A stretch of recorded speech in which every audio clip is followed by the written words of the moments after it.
Hello friends. स्वागत आप सभी का हमारे यूट्यूब चैनल परीक्षा मित्र पर।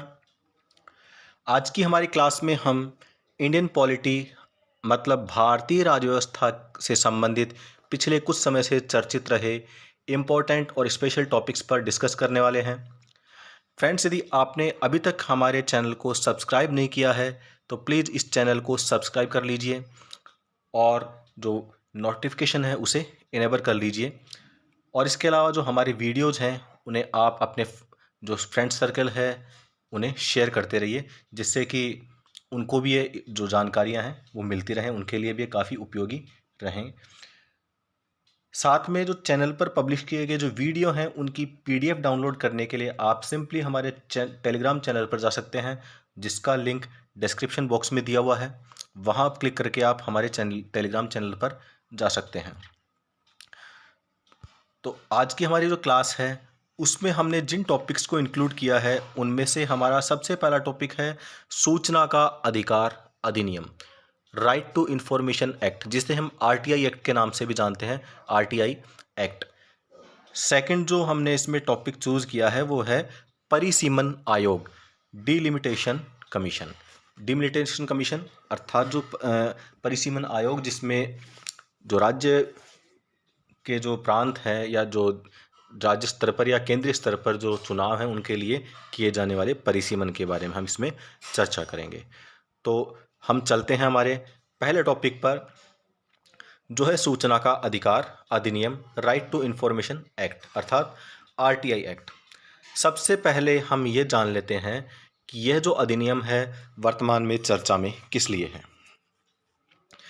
देखिए, कुछ समय पहले वर्ष 2019 में संसद ने जो सूचना का अधिकार अधिनियम था उसमें संशोधन किया और संशोधन करके सूचना का अधिकार संशोधन अधिनियम अर्थात right to information amendment act 2019 अधिनियमित कर दिया।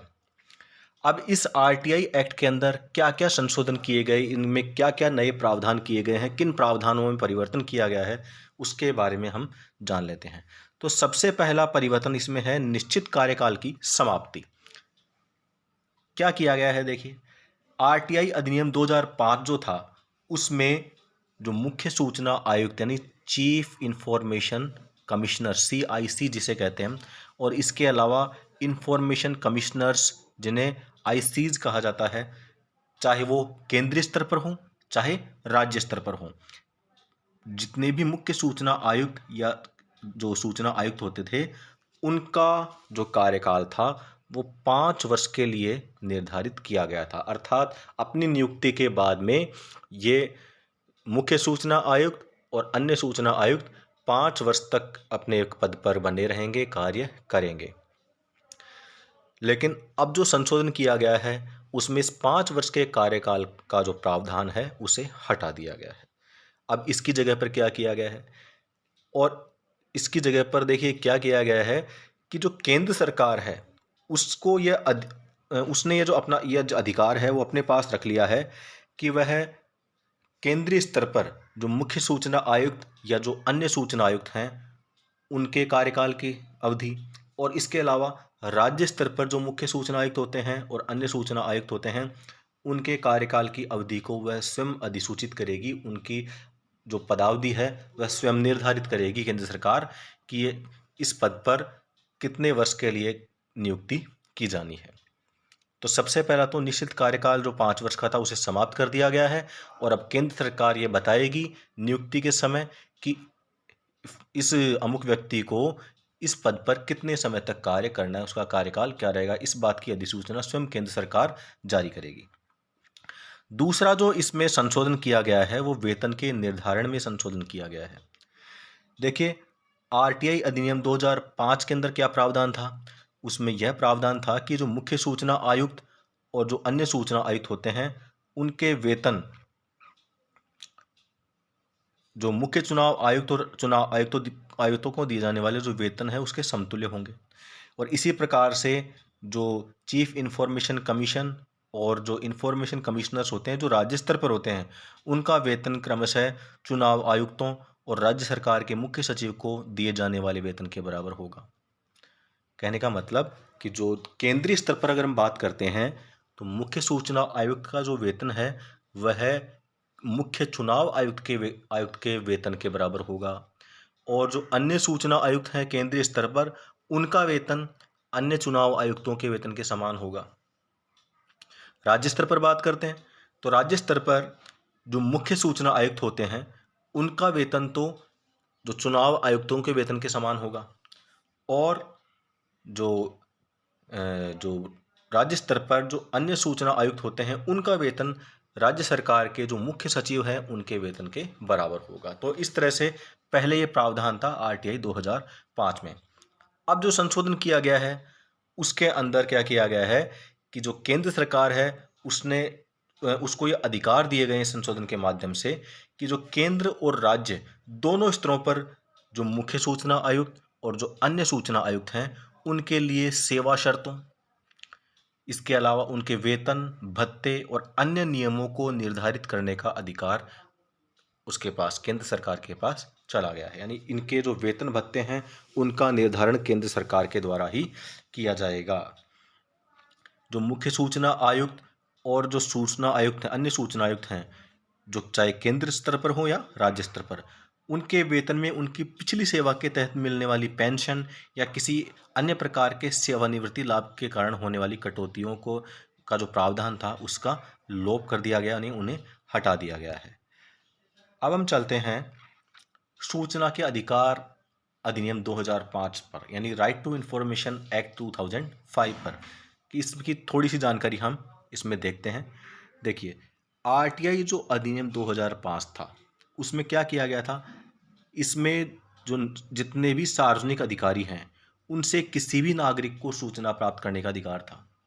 शक्ति दी गई थी सभी नागरिकों को, हम सभी को, कि हम किसी भी सार्वजनिक अधिकारी से किसी भी उसके डिपार्टमेंट से संबंधित किसी भी विषय में कोई भी सूचना उनसे मांग सकते हैं, उनसे प्राप्त कर सकते हैं। यह शक्ति हमें नागरिकों को दी गई थी, और इस प्रकार की जो शक्ति प्रदान किए जाने से ये जो शासन है वह नागरिक केंद्रित हो गया था।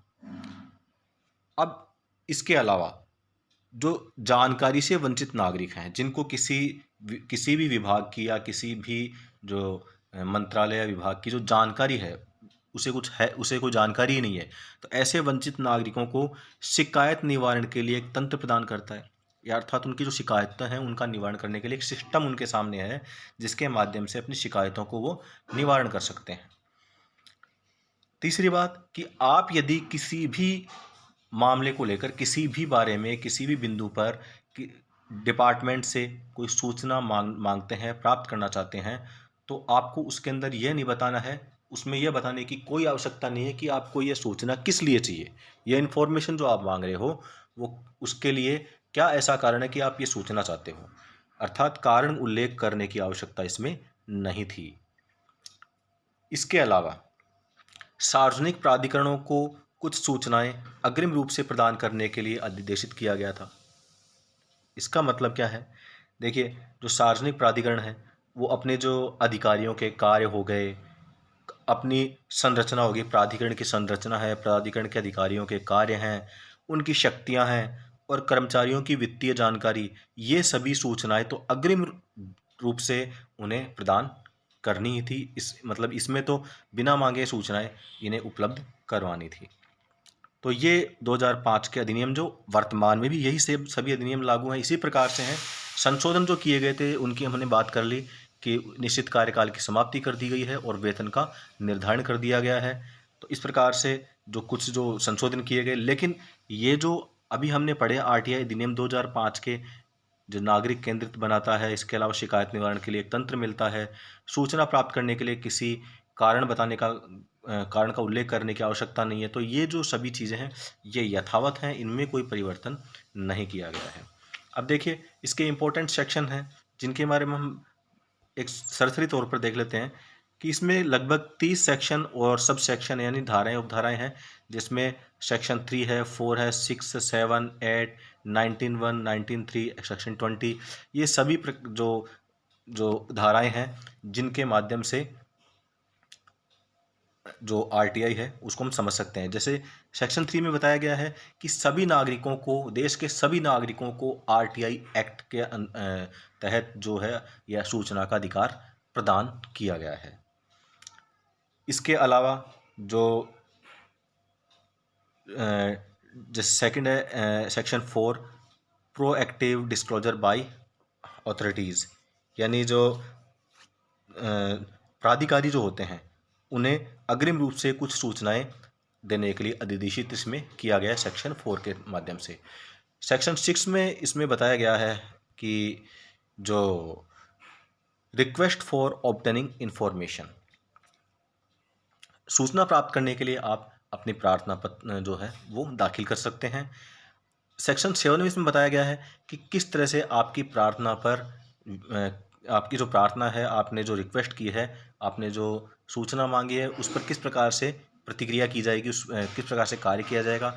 सेक्शन 8 में उससे संबंधित कुछ एग्जम्पशन दिए गए हैं, कुछ छूट के प्रावधान हैं। इसके अलावा अब देखिए इम्पोर्टेंट चीज़ है सेक्शन 19(1), जिसमें फर्स्ट अपील, जो प्रथम अपील की बात है, और सेक्शन 19(3) के अंतर्गत सेकंड अपील या जिसे फाइनल अपील हम कह सकते हैं, उसका इसमें उल्लेख किया गया है। और सेक्शन 20 के तहत अपील करने के बाद में जो पेनल्टीज़ और डिसिप्लिनरी एक्शंस हैं उनके बारे में सेक्शन 20 बताता है। तो ये जो सेक्शन है जो हमें आरटीआई एक्ट के बारे को समझने में मदद करते हैं।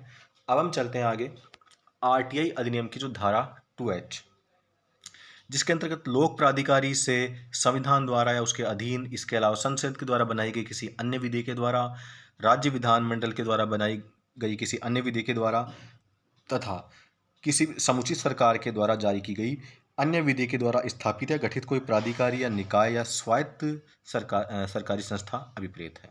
इसका देखिए, प्राधिकारी को सूचना प्रदान करने के लिए उत्तरदायी बनाया गया है। जो भी प्राधिकारी हैं, ऑथोरिटीज़ हैं, पब्लिक जो अथॉरिटी, उनको सूचना प्रदान करने के लिए उत्तरदायी बनाया गया है, यानी वो सूचना देनी पड़ेगी।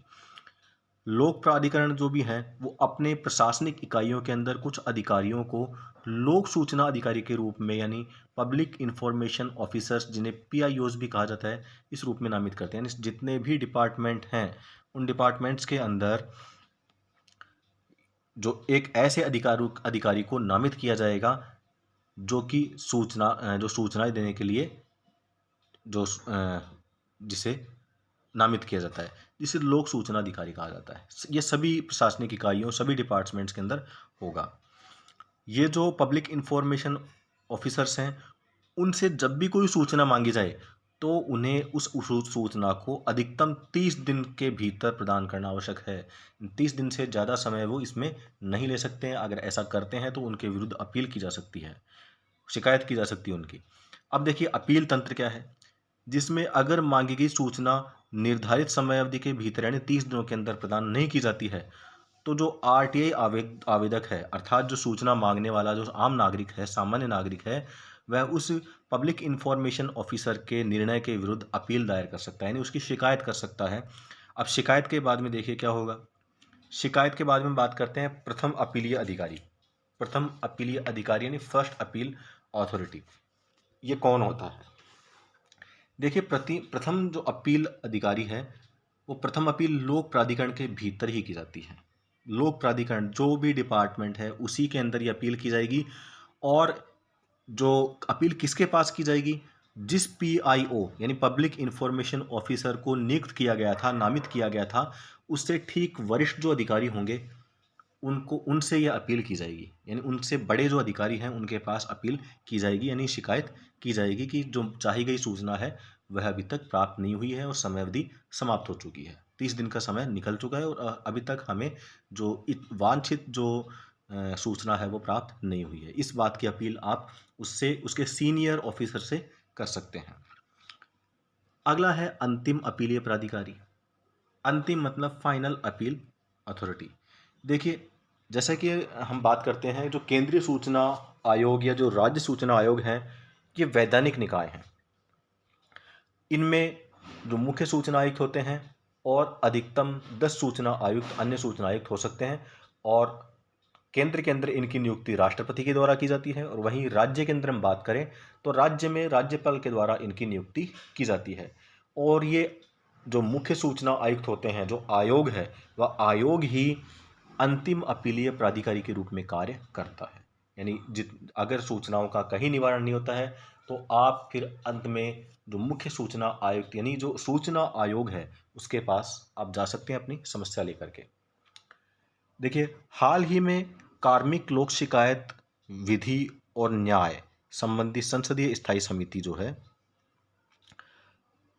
यानी parliamentary committee on personnel public grievances law and justice ने केंद्रीय सूचना आयोग तथा राज्य सूचना आयोग के कार्यकाल की समीक्षा करने का निर्णय लिया। यानी कितना कार्यकाल होना चाहिए इसकी समीक्षा का निर्णय इसने लिया। अब देखिए, इस आयोग के बारे में, केंद्रीय और राज्य सूचना आयोग के बारे में बात करते हैं। तो जो केंद्रीय और राज्य सूचना आयोग हैं वो सूचना के अधिकार अधिनियम 2005 के अंतर्गत गठित वैधानिक निकाय हैं। ये जो आयोग आरटीआई अधिनियमों के अंतर्गत अंतिम अपीलीय प्राधिकरण है, अर्थात अगर आपकी शिकायतों का निवारण नहीं होता है तो आप फिर इन आयोग में जाकर के अपनी शिकायत दर्ज करवा सकते हैं। इनमें लोक सूचना अधिकारियों पर अर्थदंड लगाने, अर्थात कहने का मतलब जिस अधिकारी से, जिस पीआईओ से आपने कोई इन्फॉर्मेशन मांगी और वह सूचना आपको निर्धारित समय में उपलब्ध नहीं करवाई गई, नहीं दी गई है, तो ऐसी स्थिति में आप अगर जो इस आयोग के अंदर शिकायत करते हैं तो जो आयोग है वह इस लोक सूचना अधिकारी पर क्या कर सकता है, अर्थदंड लगा सकता है, यानी आर्थिक दंड उसे दे सकता है।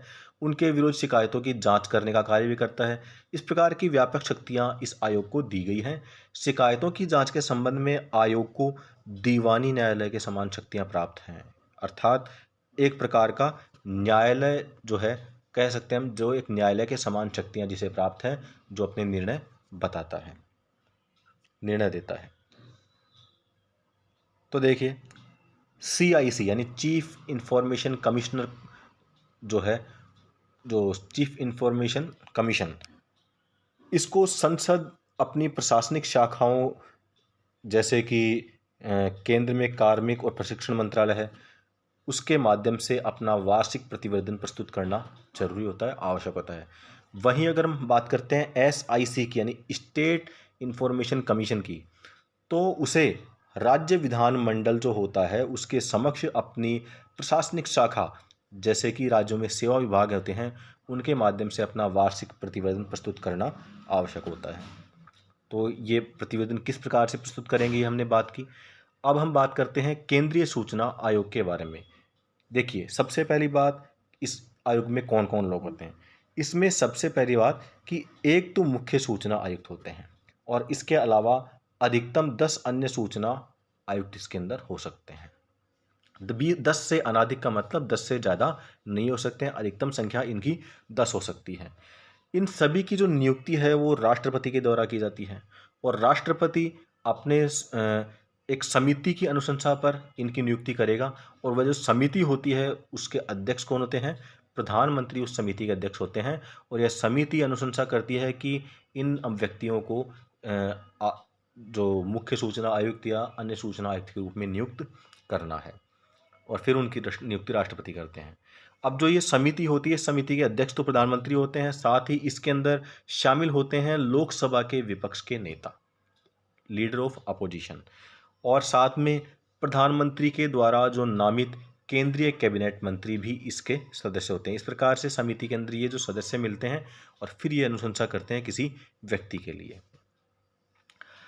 इस आयोग के जो अध्यक्ष और सदस्य बनने वाले जो व्यक्ति हैं उनकी योग्यताएं क्या होनी चाहिए कि जो मुख्य सूचना आयुक्त बन रहा है या जो अन्य सूचना आयुक्त बन रहा है उसकी योग्यता क्या क्या होंगी। सामान्य योग्यताएं जैसे कि भारत का नागरिक हो, ठीक है, इस तरह की जो योग्यता है वो तो होनी चाहिए। इसके अलावा उनके पास सार्वजनिक जीवन का पर्याप्त अनुभव होना चाहिए, सार्वजनिक जीवन का पर्याप्त अनुभव, और साथ ही उन्हें विधि, विज्ञान और प्रौद्योगिकी, समाज सेवा, प्रबंधन, पत्रकारिता, जनसंचार अथवा प्रशासन, इन विषयों में से जो विशिष्ट अनुभव इन्हें होना चाहिए। उन्हें संसद या किसी राज्य विधानमंडल का सदस्य नहीं होना चाहिए, अर्थात संसद या राज्य विधानमंडल के सदस्य हैं वो चुनाव लड़ करके एक जनप्रतिनिधि के रूप में इन विधानमंडलों या जो संसद की सदस्यता जिन्होंने ले रखी है, वे सूचना आयुक्त या मुख्य सूचना आयुक्त के पद के लिए योग्य नहीं होते हैं। अगर उन्हें इस पद पर जाना है तो पहले अपने पूर्व जो सदस्यता है उसे त्यागना होगा। इसके अलावा उन्हें न तो किसी राजनीतिक दल से संबंधित होना चाहिए, ना ही किसी लाभ के पद पर होना चाहिए। साथ ही वे किसी व्यापार या उद्यम के अंदर लिप्त नहीं हो सकते, यानी वे स्वयं अपना कोई बिजनेस या जो कोई अपना जो कंपनी है उसको रन नहीं कर सकते, उन्हें नहीं चला सकते हैं। सबसे इम्पोर्टेंट बात, ये पुनर्नियुक्ति के पात्र नहीं होते हैं, अर्थात एक बार अगर इनकी नियुक्ति कर दी जाती है तो उसके बाद में इन्हें पुनः नियुक्त नहीं किया जा सकता है। अब देखिए, भारत में जो वर्तमान में मुख्य सूचना आयुक्त हैं वो हैं यशवर्धन कुमार सिन्हा। जो आप तस्वीर देख पा रहे हैं, ये जो तस्वीर है ये यशवर्धन कुमार सिन्हा की हैं, जो वर्तमान में भारत के मुख्य सूचना आयुक्त हैं। और ये जो 7 नवंबर 2020 से इस पद पर कार्य कर रहे हैं। तो वर्तमान में जो भारत के मुख्य सूचना आयुक्त कौन है? यशवर्धन कुमार सिन्हा। तो इसी के साथ हमारा पहला टॉपिक कंप्लीट होता है और हम चलते हैं हमारे अगले टॉपिक पर, जो है परिसीमन आयोग। सबसे पहले तो हम ये जान लेते हैं कि परिसीमन क्या होता है, परिसीमन आयोग क्या है। इससे भी पहले हम ये चर्चा कर लेते हैं कि ये जो आयोग है वो वर्तमान में चर्चा में किस लिए है, क्यों, क्या ऐसी बात है कि ये चर्चित है। देखिए, कुछ समय पहले लोकसभा अध्यक्ष हैं उनके द्वारा 15 सांसदों को परिसीमन आयोग के सहयोगी सदस्यों के रूप में नामित किया गया था, नाम निर्दिष्ट किया गया था। लोकसभा के अध्यक्ष के द्वारा 15 सांसदों को परिसीमन आयोग के सदस्य के रूप में नामित किया गया था। इस वजह से ये जो कमीशन है वो टॉपिक है वो चर्चा में आ जाता है और करंट अफेयर्स के लिए इम्पोर्टेंट हो जाता है। अब हम जानते हैं कि परिसीमन का अर्थ क्या है, परिसीमन क्या होता है। देखिए, इसका शाब्दिक अर्थ क्या है कि किसी भी देश और उसके किसी प्रांत या राज्य के अंदर विधायी निकाय वाले प्रादेशिक निर्वाचन क्षेत्रों की जो सीमा रेखा यानी बाउंड्री लाइन तय करने की प्रक्रिया जो होती है उसी को परिसीमन कहा जाता है। हम इसको थोड़ा एग्जाम्पल समझते हैं, जैसे कि कोई भी स्टेट है, उस स्टेट के अंदर जो हम अलग अलग उसके भाग कर देते हैं, तो जो अलग अलग भाग हैं, ये जो चार, जैसे हमने एक स्टेट इसके हमने 4 भाग किए हैं, तो ये जो भाग है इसकी सीमा कितनी होगी, इसमें कौन कौन से क्षेत्रों को जोड़ा जाएगा, तो ये जो इस प्रकार से जो दूसरा क्षेत्र है इसकी सीमा क्या होगी, ये इसके अंदर कितने लोग कितनी जनसंख्या इसके अंदर शामिल होगी, कौन कौन से क्षेत्र इसमें इंक्लूड किए जाएंगे। तो इस प्रकार से सभी क्षेत्रों का क्या किया जाता है कि उनकी सीमा रेखा निर्धारित की जाती है। और जैसे कि हम इसको और अधिक स्पष्ट समझें कि जैसे सांसद है, तो किसी सांसद के लिए जो उसका निर्वाचन क्षेत्र है उसकी जो सीमा रेखा होगी, या किसी एमएलए जिसे हम कहते हैं विधायक, तो किसी विधायक के लिए जो उसके निर्वाचन क्षेत्र होगा, उस निर्वाचन क्षेत्र के अंदर कौन कौन से क्षेत्रों को शामिल किया जाएगा, किन क्षेत्रों को उसके निर्वाचन क्षेत्र से हटाया गया है, यानी उसकी बाउंड्री लाइन क्या है, इसका निर्धारण करने की, इसको तय करने की जो प्रक्रिया है उसी को परिसीमन कहा जाता है। तो परिसीमन आपको समझ में आ गया होगा शायद। अब चलते हैं हम इसके संवैधानिक अधिदेश पर, यानी कॉन्स्टिट्यूशनल मैंडेट पर। देखिए, इसमें जो संविधान में इसका उल्लेख कहाँ किया गया है, सबसे पहले इसका उल्लेख है अनुच्छेद 82 के अंदर, जिसमें क्या कहा गया है, जिसमें कहा गया है कि संसद प्रत्येक जनगणना के बाद में, जो प्रत्येक जनगणना जो होती है उसके उपरांत परिसीमन अधिनियम अधिनियमित करती है और जिसके तहत परिसीमन आयोग का गठन भी किया जाता है। यही जो बात है वो राज्यों में परिसीमन के लिए भी लागू होती है, लेकिन इस जो राज्यों में ये जो परिसीमन के लिए जो अधिनियम लागू होता है वो अनुच्छेद 170 के तहत होते हैं, यानी आर्टिकल नंबर 82 और आर्टिकल नंबर 170, ये दोनों ही परिसीमन आयोग के लिए गठन के बारे में जानकारी देते हैं, बताते हैं, इसके लिए निर्देश देते हैं। अब हम बात करते हैं कि पूर्व में गठित किए गए आयोग कौन कौन से थे, कब कब गठित किए गए। तो देखिए, वर्ष 1952 में परिसीमन, जो पहला परिसीमन आयोग गठित किया गया उसके बाद में 1963 के अंदर अगला परिसीमन आयोग गठित किया गया, उसके बाद में 1973 में किया गया, और अंतिम बार वर्ष 2002 के अंदर परिसीमन आयोग का गठन किया गया था। और 2002 के अंदर इस परिसीमन आयोग के गठन पर रोक लगा दी गई थी। कब तक के लिए? वर्ष 2026 तक के लिए। तो ये था पहले गठित किए गए आयोगों की जानकारी। अब हम चलते हैं इसकी परिसीमन आयोग की संरचना के बारे में, जानते हैं कि संरचना कैसी होती है। तो देखिए, इसके अंदर 3 पदेन सदस्य होते हैं। तो 3 सदस्यों के अंदर जो अध्यक्षता कौन करता है? तो इसमें अध्यक्ष के रूप में चुना जाता है उच्चतम न्यायालय के किसी सेवारत न्यायाधीश को या फिर सेवानिवृत्त न्यायाधीश को। अर्थात कहने का मतलब उच्चतम न्यायालय के चाहे सेवारत हो, जिनका कार्यकाल समाप्त नहीं हुआ है, या फिर जो कार्यकाल समाप्त हो करके और सेवानिवृत्त हो चुके हैं, ऐसे किसी भी न्यायाधीश को इसके अध्यक्ष के रूप में नियुक्त किया जाता है। अन्य सदस्यों में बात करें तो अन्य सदस्यों के अंदर एक तो मुख्य निर्वाचन आयुक्त होता है, या फिर इनकी जगह पर मुख्य निर्वाचन आयुक्त अपनी जगह पर किसी अन्य निर्वाचन आयुक्त का नाम को नामित कर सकता है, उसे नाम निर्दिष्ट कर सकता है। इसके अलावा जिस राज्य के अंदर परिसीमन किया जा रहा है उस राज्य का निर्वाचन आयुक्त भी इसके अंदर सम्मिलित होता है। इस प्रकार से इसकी संरचना के अंदर कितने सदस्य हुए? 3 सदस्य हुए मुख्य रूप से। पहले इसके अध्यक्ष, जो कि उच्चतम न्यायालय के जो सेवारत या सेवानिवृत्त न्यायाधीश हो सकते हैं। इसके अलावा दूसरे होते हैं मुख्य निर्वाचन आयुक्त, या तो स्वयं या उनके द्वारा, यानी मुख्य निर्वाचन आयुक्त के द्वारा नामित व्यक्ति। और तीसरा होता है संबंधित राज्य जिसमें परिसीमन किया जाएगा उस राज्य के निर्वाचन आयुक्त। तो ये हो गए इसकी संरचना के बारे में बात। अब हम चलते हैं इसकी कार्यप्रणाली पर। ये कार्य किस प्रकार से करती है। देखिए, जितने भी निर्वाचन क्षेत्र होती है उनकी जो जनसंख्या है उसको समरूप बनाने और जनसंख्या के समान खंड को समान प्रतिनिधित्व प्रदान करने के लिए निर्वाचन क्षेत्रों की संख्या और सीमाओं का निर्धारण किया जाता है। सपोज कोई स्टेट है जिसके अंदर जितनी भी जनसंख्या है, तो उस जनसंख्या के लिए सबसे पहले ये देखा जाएगा कि इसमें कितने निर्वाचन क्षेत्र बनाए जाएंगे। जैसे कि हम बात करते हैं राजस्थान की, तो राजस्थान के अंदर जैसे लोकसभा के लिए 25 जो निर्वाचन क्षेत्र बनाए गए हैं। तो उन 25 निर्वाचन क्षेत्रों के अंदर राज्य की जो जितनी भी जनसंख्या है, वर्ष 2011 की जो जनगणना है उसके अकॉर्डिंग लगभग 6,86,00,000 के आसपास जनसंख्या है। तो उस जनसंख्या को इस प्रकार से विभाजित किया जाता है कि सभी निर्वाचन क्षेत्रों को लगभग समान जनसंख्या का जो अनुपात है वो प्राप्त हो, और उनको समान प्रतिनिधित्व प्रदान करने के लिए निर्वाचन क्षेत्रों की संख्या और उसकी सीमा को निर्धारित किया जाता है। इसके अलावा कुछ क्षेत्र ऐसे होते हैं जहां पर अनुसूचित जातियों या अनुसूचित जनजातियों, शेड्यूल्ड ट्राइब और शेड्यूल्ड कास्ट, उनके लिए जो जिनकी संख्या वहाँ पर ज़्यादा होती है उनके लिए जो आरक्षित सीटों या स्थानों को चिन्हित करने का कार्य भी इसी के द्वारा किया जाता है, अर्थात परिसीमन आयोग के द्वारा किया जाता है। हम चलते हैं इसकी वर्तमान स्थिति पर। वर्तमान में किस कंडीशन में? तो परिसीमन आयोग के जो निर्णय हैं उनको वैधानिक रूप में कार्यान्वित किया जाता है और इसे किसी भी न्यायालय के समक्ष प्रश्नगत नहीं किया जा सकता। अर्थात परिसीमन आयोग ने जो परिसीमन कर दिया उसे न्यायालय में नहीं ले जाया जा सकता, न्यायालय में उस पर प्रश्न नहीं उठाए जा सकते हैं।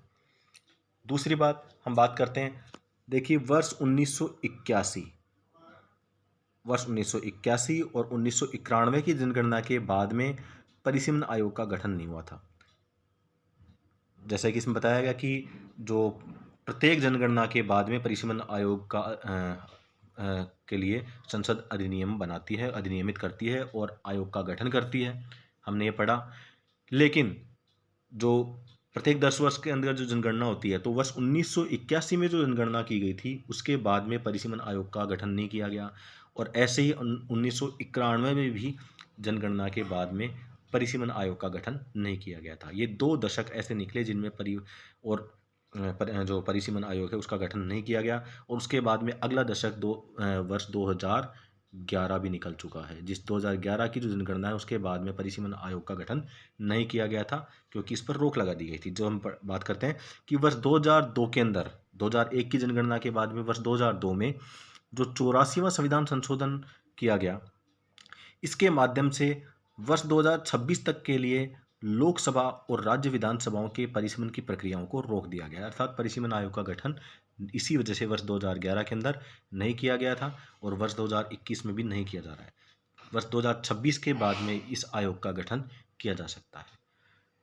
तो ये थे हमारे आज के दोनों टॉपिक्स, जिनके बारे में हमने विस्तृत जानकारी प्राप्त की है। संभवतः आपको इससे संबंधित सभी जो बातें हैं वो समझ में आ चुकी होंगी। फिर भी अगर आप कोई ऐसा इसका भाग है जो आपको समझ में नहीं आ पा रहा है, या फिर कोई टॉपिक ऐसा है जिस पर आप एक्स्ट्रा जानकारी प्राप्त करना चाहते हैं, तो आप हमें इस वीडियो के कमेंट बॉक्स में जाकर के कमेंट करके बता सकते हैं। साथ ही आप अपने सुझावों के बारे में भी जो हमें अवगत करा सकते हैं कि आपके क्या सुझाव हैं इन क्लासेज को लेकर के, वो हमें कमेंट के माध्यम से बता सकते हैं। तो आज के वीडियो को देखने के लिए धन्यवाद। नमस्कार।